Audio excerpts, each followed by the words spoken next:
बात को मानेगी या नहीं मानेगी? नहीं मानेगी। आज से तेरी जिंदगी बर्बाद कर दूंगा।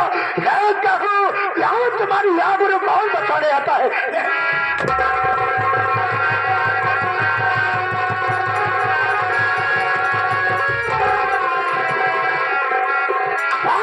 भाग कहाँ से भाग कर जाएगी? तेरी जिंदगी बर्बाद नहीं कर दूंगा। और आओ भाग तब तक साले तेरा पीछे नहीं छोड़ूंगा।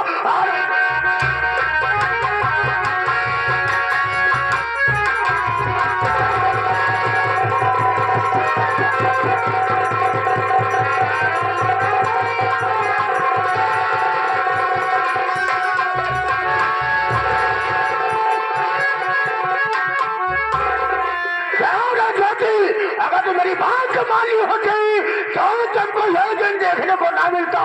एक बात याद रखना, अगर इस बात की जानकारी किसी को हुई, किसी को दिया, याद रखो जब तुम्हारे बाप को भेज दिए है वो कुत्ता के पास और कुत्ते के पास तुझे भेज दूंगा। हराम खोर तो मैं जा रहा।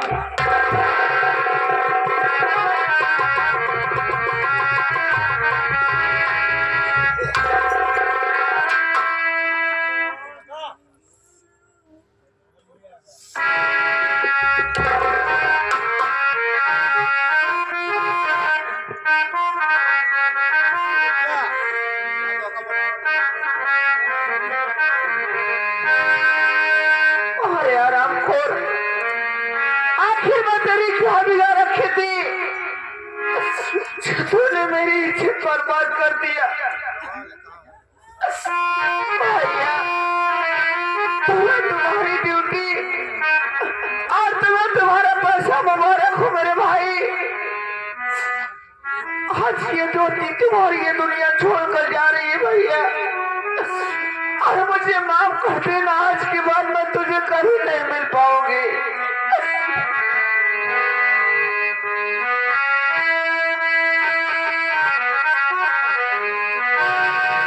अरे चंदा रे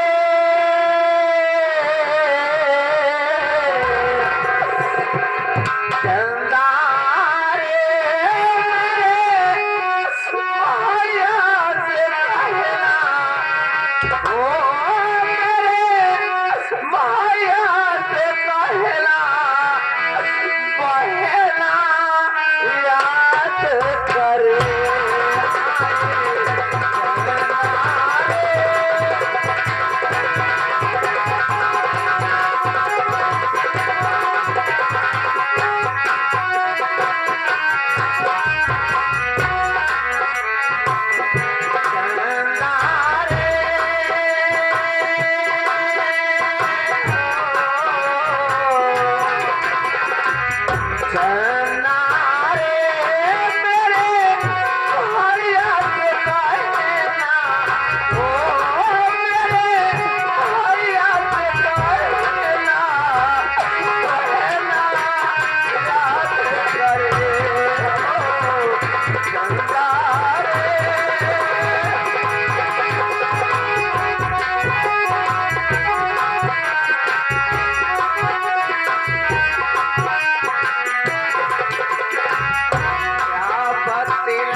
वाले भाई साहब, लाइट एंड साउंड सिस्टम वाले, आप जहां कहीं भी हो, आप घराती भैया से जाकर तुरंत आप संपर्क करें, क्योंकि लाइट कटने वाली है। आप जनरेटर को चालू कर दीजिए।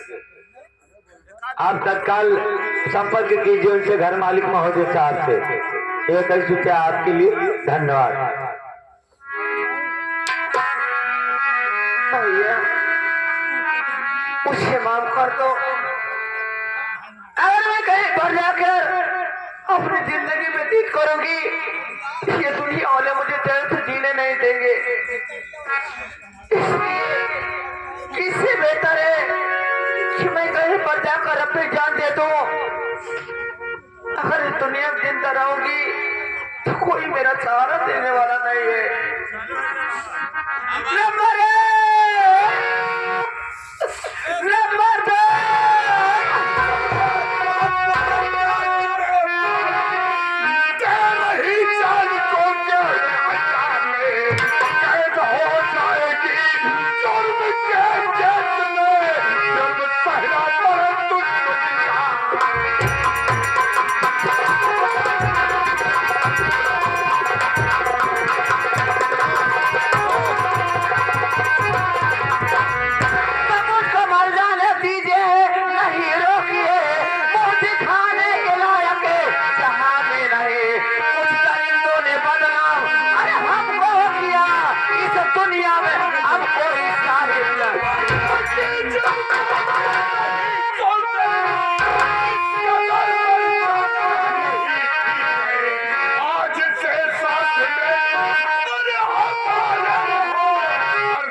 लेकिन मैं तेरे साथ कभी नहीं जाऊंगी।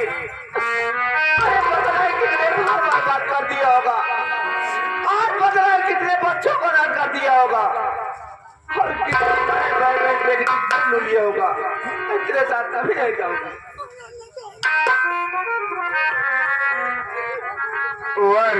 लड़की जो भाई से ईमान करने को है, और बहन को बहन समझता, हर बात को बात समझता है। हमारा काम है अमीरों का घर लूटना और गरीबों में दान कर देना। ये आगे हमारे पारसनाथ यादव जो कि आर्मी वाले बड़े भाई साहब, इस सीन को देखते हुए 21 रुपया पुरस्कार करते हुए भैया को बार बार प्रणाम हो, धन्यवाद। एक बात ये हो तो मरने से पहले यह बताओ कि तुम्हारा नाम क्या है और तुम कहाँ की रहने वाली है? कौन ऐसा चरित्र पैदा हो गया जो कि तुझे मरने से मजबूर कर दिया?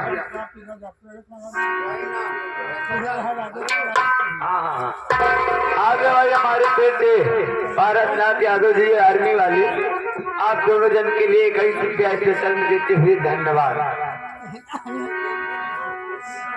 मेरा नाम ज्योति है। आज मैं गांव चंदरपुर के रहने वाले हूँ।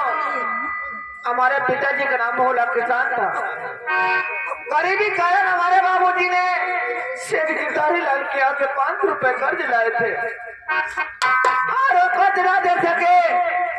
एक दिन वो हरामखोर हमारी झोपड़ी पर आया और हमारे हिसाब ने हमारे बाबूजी को गोली मार दिया, और गोली मार देने के बाद में जबरदस्ती मुझे अपनी हवेली उठा ले गया, और वो ले जाने के बाद में और मेरी इज्जत लूट लिया। किस तरीके से भाग कराई। अगर मैं सोची कि अगर मैं इस दुनिया में जिंदा रहूंगी तो लोग मुझे ताना मारेंगे, लोग मुझे धिक्कारेंगे, ये दुनिया वाले मुझे चैन से जीने नहीं देंगे। इसलिए मैं अपनी जान देने जा रही थी, लेकिन एक बात तुम ये बताओ, एक डाकू तो इतने बेरहम बेदर्द होते हैं जो कि उनके सीने में दिल ही नहीं होता है, और तुम किस तरह के डाकू हो जो हमारी कहानी है सुनकर तुम्हारे आंखों में आंसू आ रहे हैं। ज्योति, आज तुझसे अपनी बीती हुई कहानी बताऊंगा, उसको बताने के बाद मैं यहाँ से चला जाऊंगा। तेरा घर चंद्रपुर में है और उसी चंद्रपुर के बगल एक रामपुर गरीब बस्ती है। उसी गरीब बस्ती का रहने वाला मेरा नाम मोहन है। तेरे जैसे मेरे पास भीख महल थी, हमने गरीबी के कारण शहर के धारी लाल के हाथ से 500 रुपया कर्ज लिया था। गरीबी के कारण कर्ज नहीं दे पाया।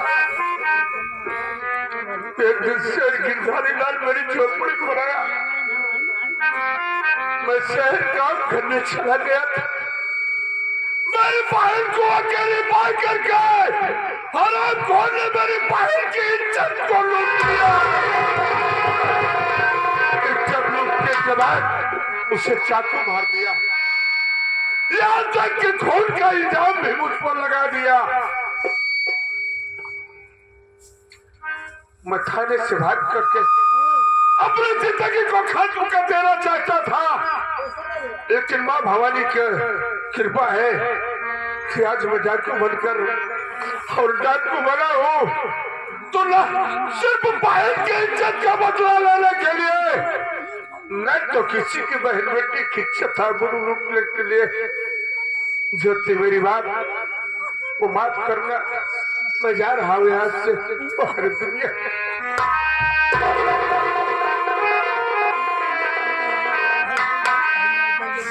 भैया मुझे माफ कर दो, मुझे यह नहीं मालूम था कि हमारी ऐसी कहानियां तुम्हारे ऊपर बीती हुई है। अरे तुम तो अपनी बहन को बदला लेने के लिए अपने हाथों में बंदूक उठा लिए, इसलिए तुम मत हो ना भैया। अरे मैं एक औरत हूँ, अगर इस दुनिया में मैं जिंदा रहूंगी तो मैं क्या कर सकती हूँ? नहीं बहन ज्योति, नारियों को तो सिर्फ ऊपर वाले ने मजबूर किया है, नहीं तो किसी मर्द से कम ताकत नारियों में नहीं होती है। अरे तू कहती है मैं एक औरत, मैं क्या कर सकती हूँ? गौर से देख, गौर से देख झांसी की रानी लक्ष्मीबाई, जो कि अपने पीठ पर बच्चे को बांध करके घोड़े पर सवार होकर के निकल पड़ी थी अपने दुश्मन का बदला लेने के लिए। एक नारी वो है, एक नारी वो है फूलन देवी, जिसकी भारी समाज में इज्जत लूट ली गई थी। अपने दुश्मन का बदला लेने के लिए अपने हाथ में बंदूक उठा लिया था। अरे तू कहती मैं एक नारी, अरे चाहते इन हाथों की चूड़ियां उठा दे, उठा दे उन हस्तियों को जिसने तेरी जिंदगी को बर्बाद किया है। अगर तूने मुझे अपने जुबान से भाई कहा, अगर मेरी एक बात मानेगी तो तुझे एक बहन का प्यार दूंगा। जब तक दुनिया में जिंदा रहूंगा तब तक तेरे ऊपर आंच नहीं आने दूंगा। क्या बात है, बोलो क्या कहना चाहते हो?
के चाचा और दुल्हन के पिता की तरफ से, दुल्हन के चाचा और दुल्हन के पिता की तरफ से आप दोनों जन के लिए 51 रुपया स्पेशल में देते हुए आशीर्वाद की कामना बा। धन्यवाद।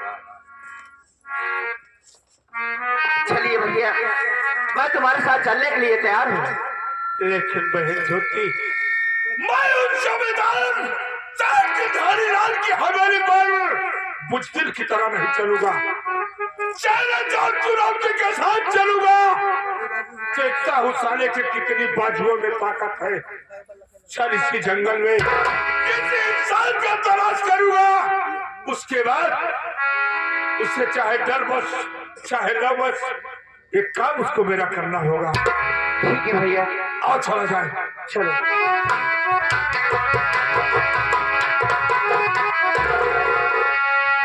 क्या है सरदार जी, ऐसा लगता है कि तो इस बियाबान जंगल में पुलिस का मुखबिर लगता है ना?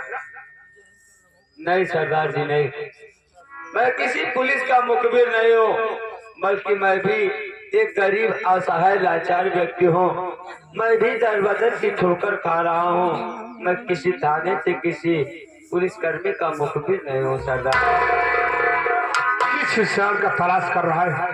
सरदार जी, इस जंगल में मैं इसलिए भटक रहा हूँ कि मेरा भी एक भाई था, मेरा भी एक दोस्त था। उसी दोस्त को अपने मैं इसी जंगल में ढूंढ रहा हूँ। और आज आप जिस जगह खड़े हैं उसी जगह पर कभी मैं और मेरा भाई मोहन खड़ा हुआ करता था।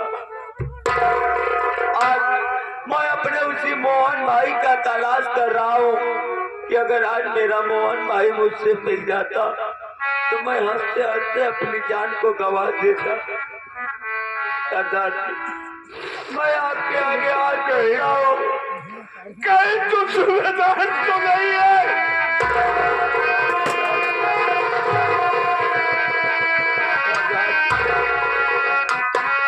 आप मेरा नाम सुनते ही आपकी आंखों में आंसू। सूबेदार, आज तेरी दी हुई जिंदगी आप तेरे सामने सलामत करी है। वही तेरा भाई मोहन। नहीं, मुझे नहीं विश्वास है। मेरा भाई मोहन सब कुछ कर सकता है, लेकिन डाकू नहीं बन सकता। आंखों पे मुझे विश्वास। कहा जाए कि जब गरीब इंसान दर बदर की ठोकर खाते खाते उठ जाता है बाबू, या तो मौत आत्महत्या कर लेता है या तो बगावत का झंडा गाड़ देता है। मुन्ना भैया, क्या कि एक काम मेरा करेगा? भैया एक काम नहीं, मैं आप जो कहें वो करने के लिए तैयार हूँ। तुम्हें एक बार सेठ गिरधारी लाल की हवेली पर जाना होगा। भैया आप भूल रहे हैं, मैं जिस मौत के मुंह से वापस आया हूँ आप मुझे फिर उसी मौत के मुंह में ढकेल रहे हैं। नहीं मुन्ना, तू आगे आगे चलेगा, पीछे से मैं आ रहा हूँ। और साला तेरा बाल बाका नहीं कर सकता है। एक कागज और कलम ले आओ। ठीक है भैया।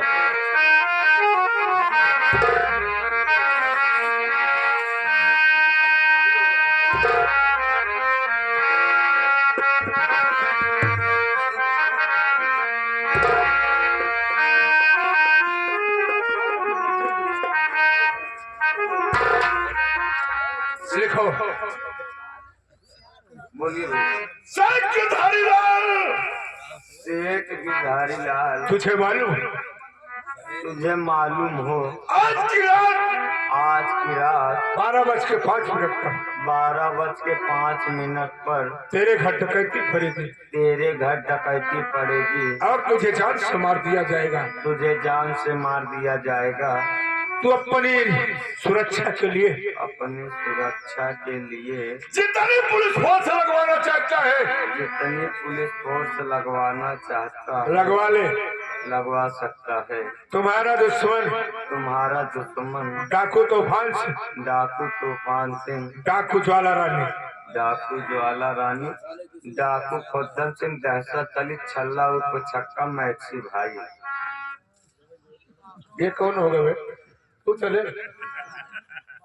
चल इस लेटर को सेठ की हवेली के छोड़। ठीक है सरदारी, मैं इस लेटर को तो हवेली पे उसके पहुंचा दूंगा।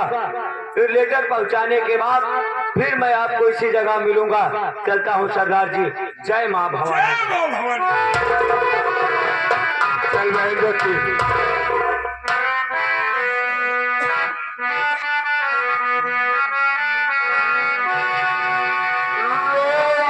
सारी दुनिया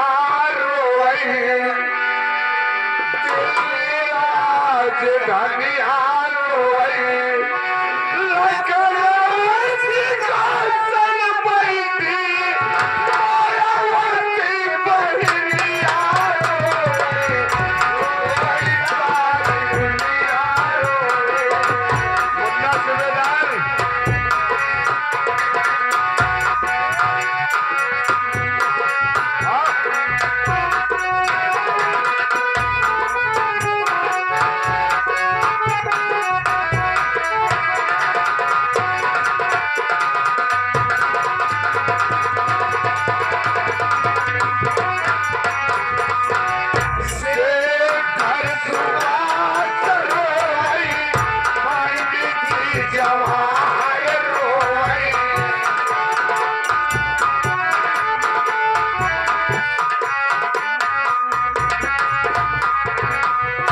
आगे हमारे फिर जो है पुनः पारसनाथ यादव जी आर्मी वाले, उनकी तरफ से 50 के नोट में से 21 रुपया पुरस्कार। धन्यवाद प्रयागराज।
शाम तक जिएगा, सांस लिएगा।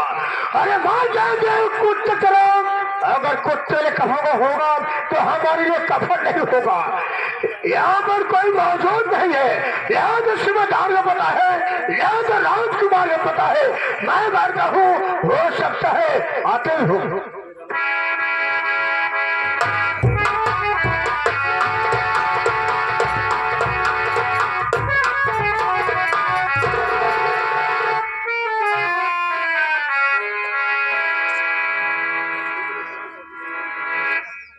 अरे ओ भाई साहब,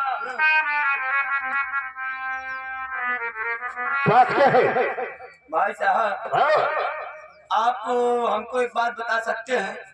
कहिए बात क्या है? हमको सेठ गिरधारी लाल के घर पे जाना था। सेठ गिरधारी लाल के? हाँ, सेठ गिरधारी लाल का मकान यही है।